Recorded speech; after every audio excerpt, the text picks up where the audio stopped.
اللہ کریم سب سے بڑا ہے۔ نبی اکرم نور مجسم صلی اللہ تعالی علیہ وسلم اللہ کے محبوب مطلق ہیں۔ ہم اللہ کے بندے ہیں اور رسول کائنات کے غلام ہیں صلی اللہ علیہ وسلم۔ ہمارا ایک بہت بڑا تعارف ہے، عباد الرحمن کہا ہے اللہ تعالیٰ نے اپنے بندوں کو۔ ہمیں کہا ہے کہ تم بہترین امت ہو۔ اللہ کریم نے اعزازات سے نوازا ہے۔ جن لوگوں کے پاس اتنی بڑی نسبتیں ہوں، اتنے بڑے حوالے ہوں، اتنی بڑی طاقتیں ہوں، ان کے پاس ظاہری طور پر اگر لوگوں کا جتھا نہ بھی ہو اور ظاہری طور پر اگر مال و اسباب وقتی طور پر نہ بھی ہوں، اقتدار، عہدہ اور بڑے لمبے چوڑے نعرے ان کے پیچھے نام بھی لگ رہے ہوں، تو یہ بہت بڑا تعارف نہیں کہ اللہ کے بندے ہیں اور رسول کریم کے غلام ہیں؟ اور کیا یہ تعارف جینے کے لیے، زندہ رہنے کے لیے اور گردن اٹھا کر جینے کے لیے بہت بڑا تعارف نہیں؟ باوجود اتنے بڑے تعارف کے اگر کوئی بندہ کمزور باتیں کرے، کچی پکی گفتگو کرے اور وہ اپنے آپ کو بار بار مظلوم ثابت کرنے کی کوشش کرے، وہ بار بار اپنے زخم دکھائے تاکہ وہ قابل رحم قرار پائے، تو یہ باتیں ایک مومن کو، ایک مسلمان کو، اللہ کے ایک بندے کو ذرا زیبا نہیں دیتی، ذرا اچھا نہیں لگتا۔ مسلمان اعصابی طور پر، ذہنی طور پر، نفسیاتی طور پر ایک طاقتور قوم ہے۔ مسلمان وہ قوم ہے جو مرعوب نہیں ہوتی، یہ روب دکھاتی ہے، روب۔ ہم وہ لوگ ہیں کہ جن کے اکابرین سوئے بھی ہوتے تھے، نہ سوئے ہوتے تھے حضرت عمر، لیکن ان کو سوئے ہوئے دیکھ کر بھی لوگ کانپا کرتے تھے، اس لیے کہ شیر تو شیر ہی ہوتا ہے نا، وہ سویا ہو تو پھر بھی شیر ہی۔ تو میں کچھ عرصے سے اس کمی کو بڑی شدت سے محسوس کرتا ہوں کہ لوگ، یعنی کوئی شخص بھی ملتا ہے تو وہ اس لہجے میں بات کرتا ہے کہ اسے مظلوم مان لیا جائے، قابل رحم مان لیا جائے، اس کی مدد کی جائے، اس پر توجہ کی جائے۔ یہ مسلمان کی شان نہیں۔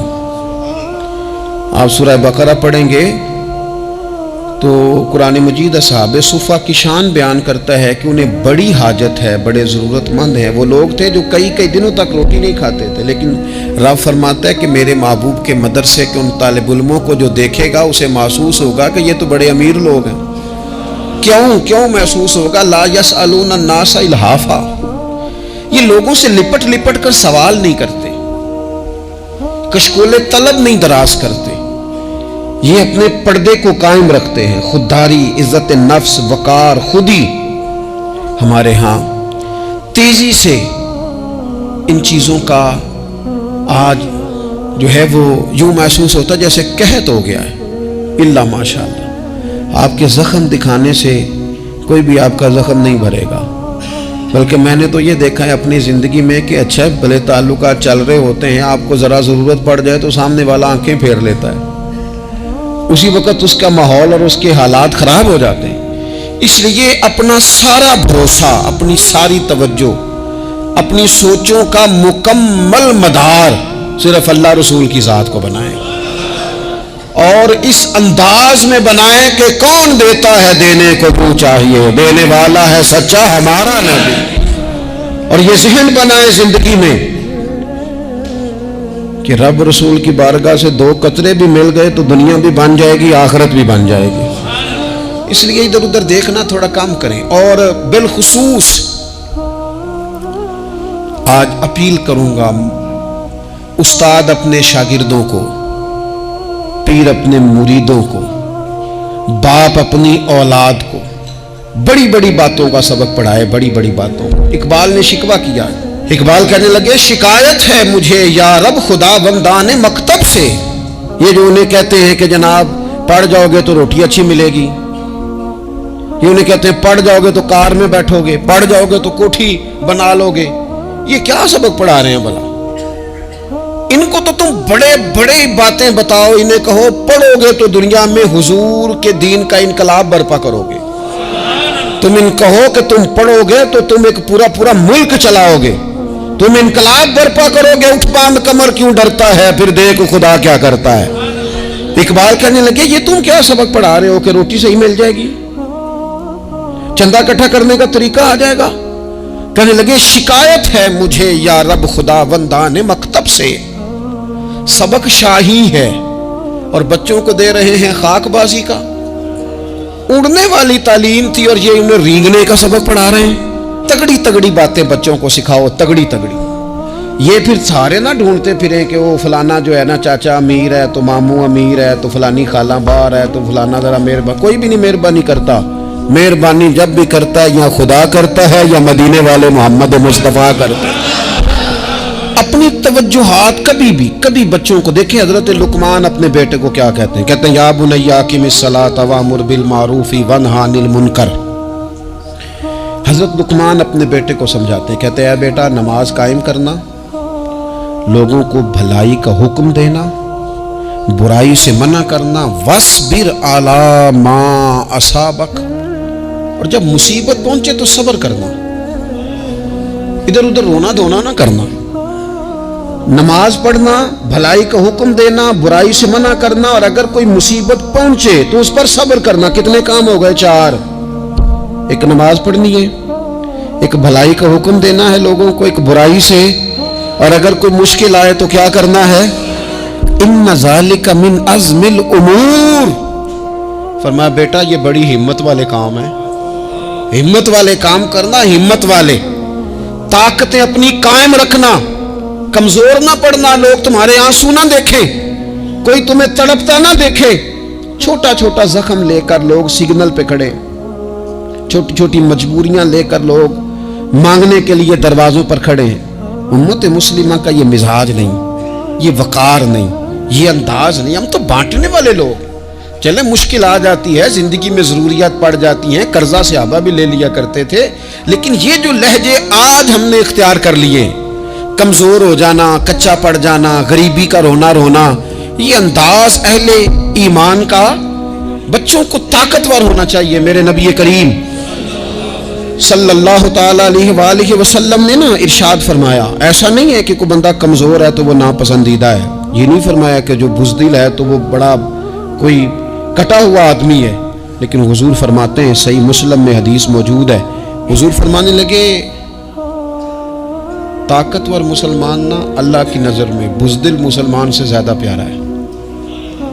طاقتور ہے نا، اس کی شان زیادہ ہے، یہ جو با ہمت ہے، با حوصلہ ہے، جس کے اعصاب مضبوط ہیں، یہ رب کریم کی بارگاہ میں باوقار ہے، اللہ کے حضور اس کی قدر ہے۔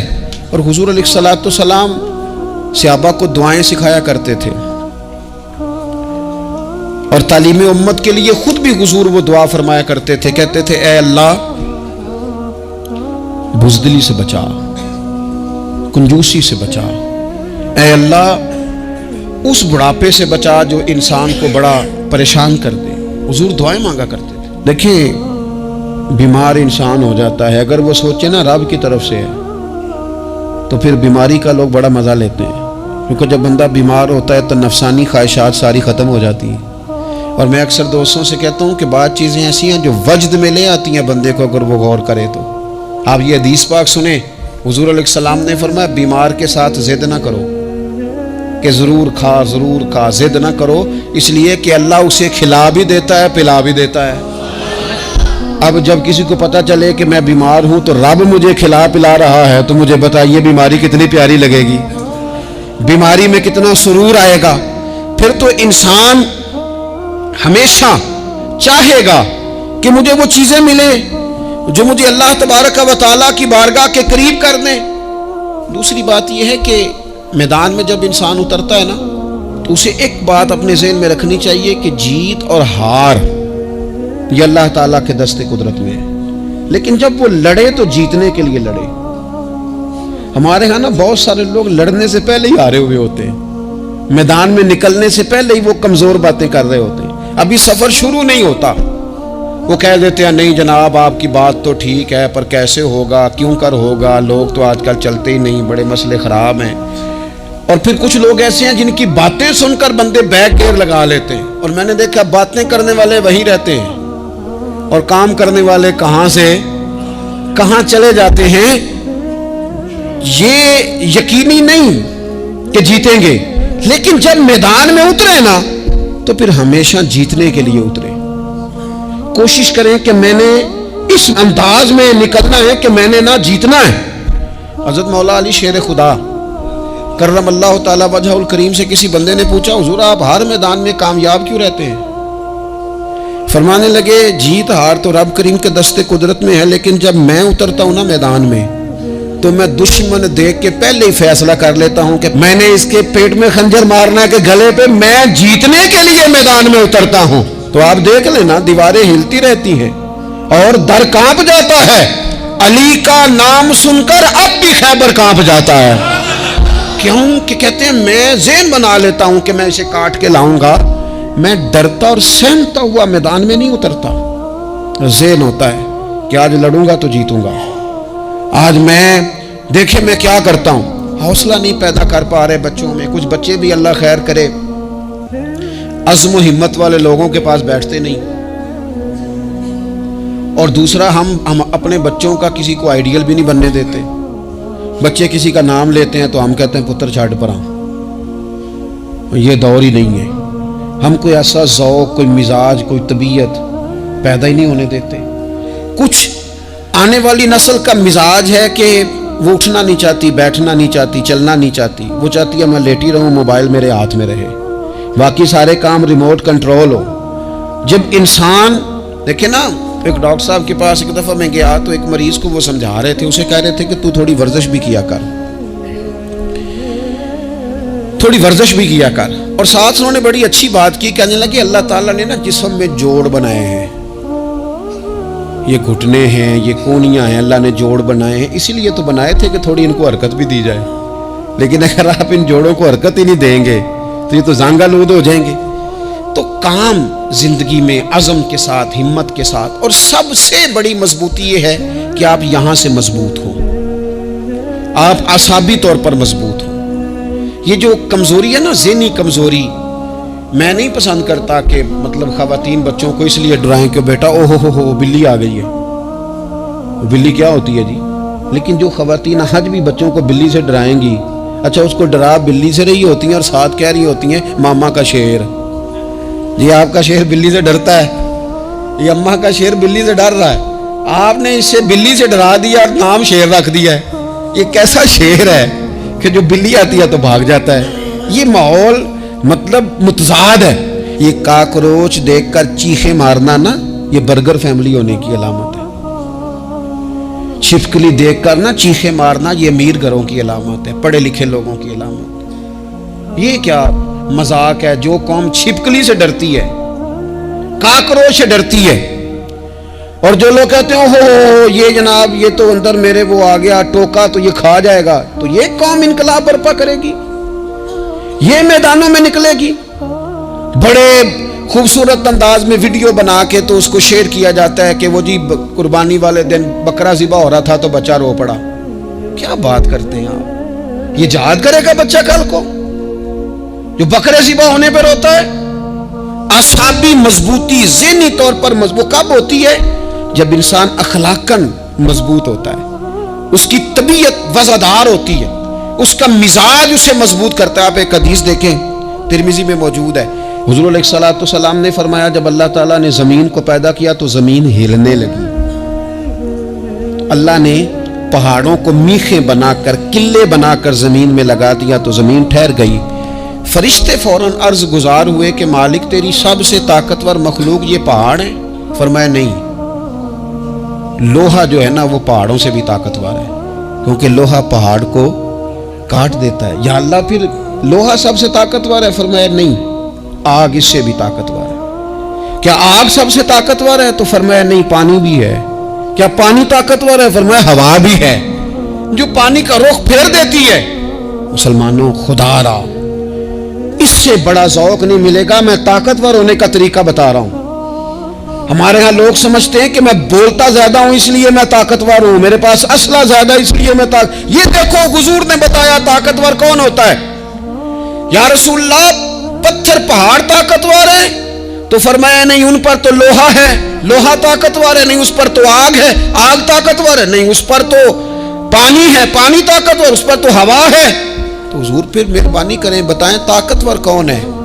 تو یہ دیکھو نا، یہ یاد رکھو نا، یہ کائنات کے سب سے بڑے حکمت والے محبوب کی بات یاد رکھو نا۔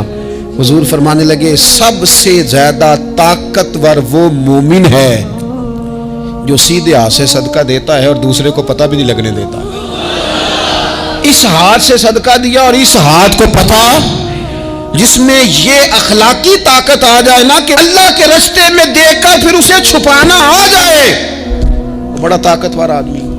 وہ میں یہ سب سے بڑا طاقتور ہے جس نے اپنے رب سے راز نیاز شروع کر لیے، اللہ کے رستے میں دیتا ہے پھر کسی کو خبر۔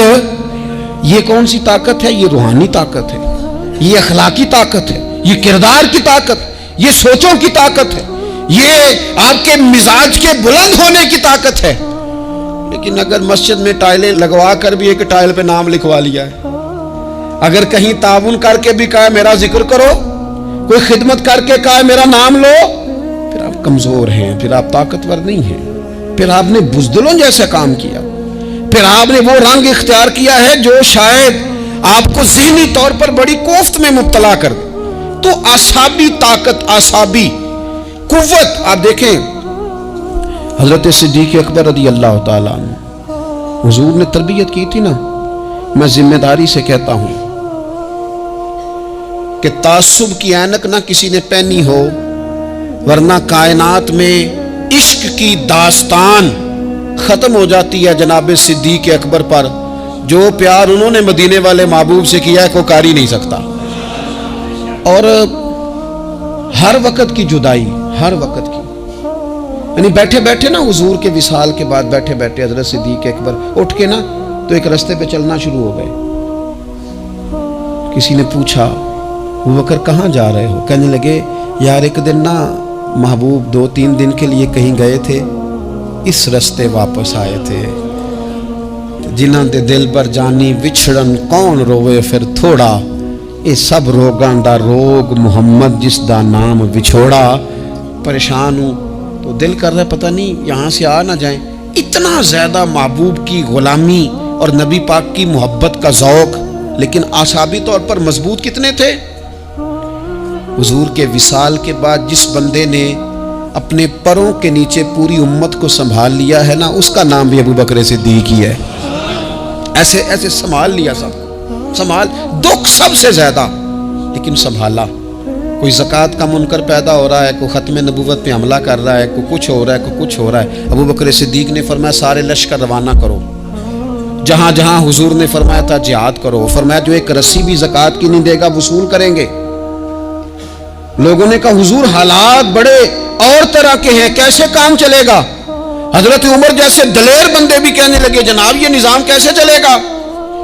تو ابو بکر صدیق فرمانے لگے عمر تجھے تیری ماں روئے، تو بڑے مضبوط مزاج کا تھا، یہ مجھے کیا پیغام دے رہا ہے؟ فرمایا عمر یاد رکھ اگر میں مدینہ منورہ میں اکیلا بھی رہ گیا اور جنگل کے درندے میرا آ کے گوشت بھی نوچ کے لے گئے تو پھر بھی میں ان اصولوں پر کھڑا رہوں گا جن اصولوں پر مدینے والے رسول نے مجھے کھڑا کیا ہے۔ ذرا گنجائش نہیں، ہم یہاں سے مضبوط لوگ ہیں، یہاں سے ذہنی بلندی، ذہنی پختگی، یہ حسن ہے زندگی کا۔ یہ کیا بات ہوئی؟ پرسوں فیصلہ کوئی اور تھا، سویرے پروگرام کوئی اور بن گیا، کل فلانے کا مرید تھا، آج مجھے فیض نہیں ملا ادھر جا رہا ہوں، پرسوں فلانے کو استاد بنا بیٹھا تھا، آج میرا پروگرام بدل گیا ہے، کل میری سوچیں اور تھیں، آج میری سوچیں اور ہیں۔ جو قوم ساری زندگی تعین ہی نہ کرے وہ کام کیسے کرے گی؟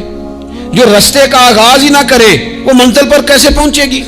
تو کمزور باتوں سے نکلیں، بزدلانہ سوچوں سے باہر آئیں، طے کریں زندگی میں یہ کچھ ہم نے کرنا ہے۔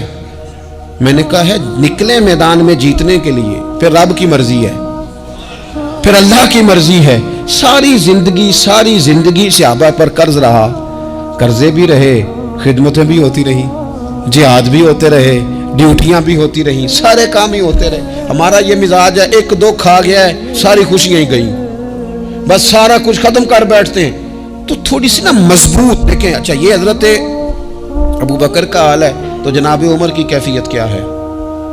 کلمہ پڑھتے ہی حضرت عمر نے فرمایا یا رسول اللہ جب آپ سچے، قرآن سچا، اسلام سچا، تو چھپ کے نماز پڑھنے کا کیا مطلب ہے؟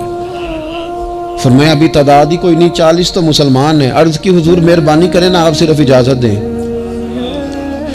20 لوگوں کی صفیں بنا دی گئیں. ایک صف کے آگے حضرت عمر ہیں، ایک صف کے آگے حضرت امیر حمزہ ہیں.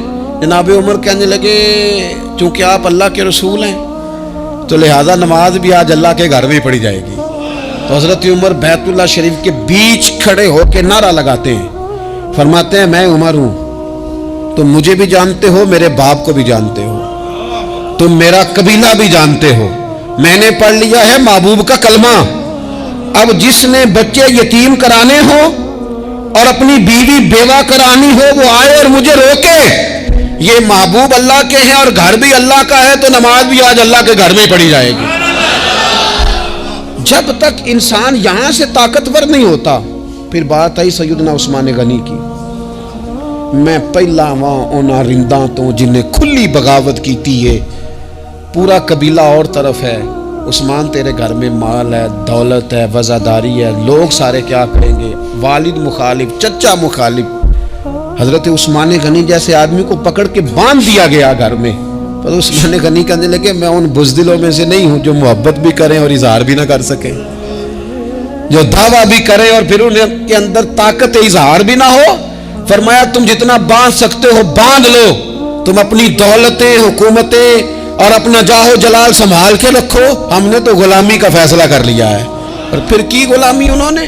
اور جہاں تک بات ہے شیر خدا حضرت علی المرتضیٰ کی، حضرت علی المرتضیٰ شیر خدا کا تو یہ حال تھا کہ ساری زندگی میدان میں رہے. ایک دن حضور نے صرف فرمایا کہ آج آپ کو نہیں لے کے جانا، آپ تھوڑا نا میرے نائب بن کر، حضور کسی نہ کسی کو نائب بنا کے مدینے میں چھوڑ کے جائے. ایک دن صرف کہا نہیں لے کے جانا. تو حضرت مولا علی رونے لگے، کہنے لگے حضور میں بچوں کے بیچ رہوں، عورتوں کے بیچ رہوں، میری تلوار کو زنگ لگ جائے گا. حضور مجھے تو گھوڑے پہ بیٹھنا پسند ہے. اچھا میں آپ کو ایک اور بات بھی عرض کروں، پہلے بھی میں نے کہا تھا پھر کہتا ہوں، کچھ لوگ پڑھے لکھے ہوتے ہیں بہادر نہیں ہوتے. حضرت علی کے علم کا بھی کمال عروج پہ اور بہادری بھی پورے عروج پہ. زندگی نا بہادر لوگوں کی ہوتی ہے. یہ شہاب الدین غوری لیٹے ہیں یہاں سہاوا میں. تو کسی نے پوچھا ان سے کہ یار آپ کہاں رہتے ہیں؟ کہنے لگے میں گھوڑے کی پشت پہ ہوتا ہوں. ہمارے بچے بڑی سونی فوٹو بناتے ہیں. ان سے پوچھیں آج کل آپ کیا کرتے ہیں تو کہتے ہیں موبائل چلاتے ہیں. آپ کیا کرتے ہیں؟ فوٹو کھینچتے ہیں. آپ کیا کرتے ہیں؟ کہتے ہیں وہ نا مجھے ایسا عجیب مسئلہ ہے موبائل کا کہ بچوں کی نا مطلب میں کئی دفعہ سوچتا ہوں کہ اگر انہیں کچھ 4 گھنٹے موبائل سے علیحدہ رہنا پڑا نا تو ہو سکتا ہے کہ ان کو ڈاکٹر کو بھی دکھانا پڑ جائے، اتنی کو بری حالت ہو گئی. مجھے ڈھیر سارے دوست کہتے ہیں جی آپ ٹیلی فون پہ ملتے نہیں. میں نے کہا میں پہلے ملا کرتا تھا جب تک لوگوں کی جیب میں موبائل تھا. جب سے لوگوں نے ہاتھ میں پکڑ لیا نا تو پھر تو ایک دن میں 100 نمبر ملتا ہے. تو پھر آپ کیسے موبائل پہ رہیں گے؟ پھر تو ایک ہی کام ہے، یا فون سنیں گے یا کوئی اور کام کریں گے. تو تھوڑی سی ہمت والی زندگی گزاریں. بزدلانہ باتیں، کمزور باتیں ہمارے بچوں کو بھی کمزور کر دیں گی. یہ کچھ نہیں کر سکیں گے. حضرت سیدنا عبداللہ بن زبیر رضی اللہ تعالیٰ عنہ یہ مدینہ منورہ میں پیدا ہونے والے سب سے پہلے بچے ہیں. حضرت سیدنا ابوبکر صدیق رضی اللہ تعالیٰ عنہ کے نواسے ہیں. حضور کے پھپھو جناب صفیہ کے پوتے ہیں اور عشرہ مبشرہ صحابی حضرت زبیر بن عوام ان کے بیٹے. شروع سے ہی بڑے بہادر تھے. ایک دن کچھ بچے گلی میں کھیل رہے تھے تو ایک شخص نے آ کے نا چیخ ماری، ڈرایا. سارے بچے بھاگ گئے. جناب عبداللہ ابن زبیر کہنے لگے کیوں بھاگتے ہو؟ اب چیخوں سے بھی ڈرو گے؟ واپس آؤ سارے، میں تمہارا امیر ہوں، آؤ ذرا اس پر حملہ کریں. ہم سارے بھاگے اور یہ اکیلا کھڑا رہے. اس پر حملہ کیا، وہ ڈرانے والا خود ڈر کے بھاگ گیا. تھوڑا سا نا مزاج، ذہن، طبیعت دیکھیں نا. بدتمیزی اور چیز کا نام ہے لیکن گفتگو کا مضبوط ہونا یہ اور چیز کا نام ہے. بچوں کو جب پوری طرح یہاں تو ہم ان کو اس قدر زیادہ کمروں میں بند رکھتے ہیں کہ جب وہ نکلتے ہیں باغی ہو جاتے ہیں. یہاں پھر یہ ہوتا ہے کہ ان کے اندر جو صلاحیتیں ہوتی ہیں وہ پوری طرح دب جاتی ہیں. وہ جو کیفیات ہوتی ہیں جو ایک مردانہ وصف میں ہونی چاہیے ان کے اندر موجود نہیں ہوتی. اقبال کہتے ہیں آئین جواں مرداں حق گوئی و بے باکی، اللہ کے شیروں کو آتی نہیں روباہی. اور یہ جو سہمے دوست ہیں نا بالخصوص غریب طبقے سے، ان سے میں عرض کروں گا کبھی کسی کی گاڑی دیکھ کر مرعوب نہیں ہونا، کبھی کسی کے مہنگے کپڑوں کے روب میں نہیں آنا، کبھی نہیں. حالات کے سہمے ہوئے لوگوں کو بتا دو حالات بدل جاتے ہیں، ایک جیسے نہیں رہتے. کبھی کمزور نہ پڑیں اور جگہ جگہ اپنے دکھ بھی نہ بتائیں، جگہ جگہ اپنے دکھ نہ بتائیں. ہمت کریں. اور ایک شاعر نے کہا تھا کہ با ہمت لوگ کبھی ہارا نہیں کرتے، یہاں وہ جیت جاتے ہیں یہاں کچھ سیکھ جاتے ہیں. وہ نا میدانوں میں رہتے ہیں، کمزور نہ پڑیں. یہ جو اتنا لمبی لسٹ بن گئی ہے نا، اتنی لمبی لسٹ مانگنے والوں کی، اتنا لمبی فہرست ہو گئی ہے ہر سگنل پہ، ہر چوک میں، ہر رش والی جگہ پہ. یہ بتاتی ہے کہ لوگ اس کو آر ہی نہیں سمجھتے، کمزوری نہیں سمجھتے، طاقت والا مزاج. حضرت عمر بہادر تھے تو بہادر لوگوں کو پسند بھی بڑا کرتے تھے. حضرت عبداللہ ابن زبیر چھوٹے تھے، بچوں کے ساتھ کھیل رہے تھے، اور یہ وہی حضرت عبداللہ ابن زبیر ہیں جو بعد میں امام حسین کے قاتلوں کے سامنے ڈٹ کے کھڑے ہو گئے اور انہوں نے اعلانیہ ان لوگوں کا بائیکاٹ بھی کیا اور ان لوگوں کے ساتھ صف آرا بھی ہوئے. حضرت عبداللہ ابن زبیر اور فرماتے ہیں کہ میری ماں 90 سال سے زیادہ عمر تھی حضرت اسماء بنت ابی بکر کی. جب میں نے انہیں کہا نا اماں وقت آ گیا ہے شہادت کا، تو میری اماں مجھے کہنے لگی پتر میدان میں رہنا. میدان میں بکرے کو ذبح ہوتے وقت تکلیف ہوتی ہے، جب اس کی کھال اتاری جائے پھر کوئی تکلیف نہیں ہوتی. ایسے ہی کمزور نہ پڑنا. ہمارے ہاں تو لوگ کہتے ہیں نا پتر اندروں کنڈی لے لا، ساڑی نہیں لڑائی. اور جب ہمارے گھر آگ آئے گی پھر اسے ہم بند کریں گے، ابھی نہ تو بالکل باہر نہ نکلنا. کیسے قوم آگے بڑھے گی؟ جرتیں کیسے پیدا ہوں؟ اور جو کچھ کہہ نہیں سکتے وہ منوائیں گے کیسے؟ جو بات کرنے کی طاقت نہیں رکھتے وہ اپنا منوائیں گے کیسے؟ حضرت عبداللہ ابن زبیر رضی اللہ تعالیٰ عنہ اپنے دوستوں کے ساتھ گلی میں کھیل رہے تھے، جناب عمر فاروق آ گئے. حضرت عمر فاروق کا جلال تھا، بچے ان کو دیکھ کے دوڑ گئے. حضرت عبداللہ ابن زبیر کھڑے. حضرت عمر قریب آئے، کہنے لگے پتر آپ کیوں نہیں دوڑے؟ حضرت عبداللہ ابن زبیر چھوٹے سے ہیں، کہنے لگے جی کیوں میں دوڑتا، میں نے کوئی جرم کیا ہے، کوئی میں نے غلطی کی ہے، بھلا کیوں دوڑوں؟ آرام سے کھیل رہے ہیں اور نہ ہم نے کوئی رستہ بند کیا، جگہ ہے آپ نے گزرنا تو گزر جائیں. چاہیے تھا نا حضرت عمر ناراض ہوتے، پر جناب عمر نے ماتھا چوم لیا. کہنے لگے کیا بات ہے بیٹا، ان چیزوں پر ذرا قائم رہنا. کہنے لگے جرم کیے، کیا مطلب ہے اس بات کا کہ فلانا ہے تو دوڑ جا؟ کیوں دوڑیں جی؟ تو ہم نے جو قوم کو سکھانا شروع کیا ہے نا، دیکھیں فقر اور چیز ہے، درویشی اور چیز ہے، سادگی، لیکن ظلم سہنا اور چیز ہے. دنیا میں قتیل اس سا منافق نہیں کوئی جو ظلم تو سہتا ہے بغاوت نہیں کرتا. اپنی زندگی میں عزم کو، ہمت کو، نظریے کو بلند کریں، مظلومانہ مزاج نہ پیدا کریں، بلا وجہ دکھ سنا کے اپنے آپ کو کمزور نہ کریں. یاد رکھیں اگر ہم اپنے دکھ کسی کو سنا رہے ہیں اور اپنے آپ کو بڑا غریب ثابت کر رہے ہیں تو ایسا نہ ہو کہ ہمارے بچے اس کا برا اثر لے جائیں. خودداری سے جینا سکھائیں، عزت نفس سکھائیں. ہر وقت گھر کے اندر، کلاس کے اندر، اپنے دوستوں کی جمعیت کے اندر کمزور باتیں نہ کریں، رو دھو کے وقت نہ گزاریں. رونے سے بھی رات گزر جاتی ہے، ہنسنے سے بھی رات گزر جاتی ہے، ناشکری سے بھی دن بیت جاتا ہے اور شکر سے بھی. لیکن بس بات اتنی ہے کہ شکر والوں کا ذرا صحیح بیت جاتا ہے، ہنسنے والوں کا ذرا صحیح بیت جاتا ہے. زندگی میں عزم کے ساتھ، ہمت کے ساتھ لوگ جس حال میں مرنے کی دعا کرتے ہیں، معاذ اللہ، لوگ جس حال میں مرنے کی دعا کرتے ہیں، ہم نے اس حال میں جینے کی قسم کھائی ہے.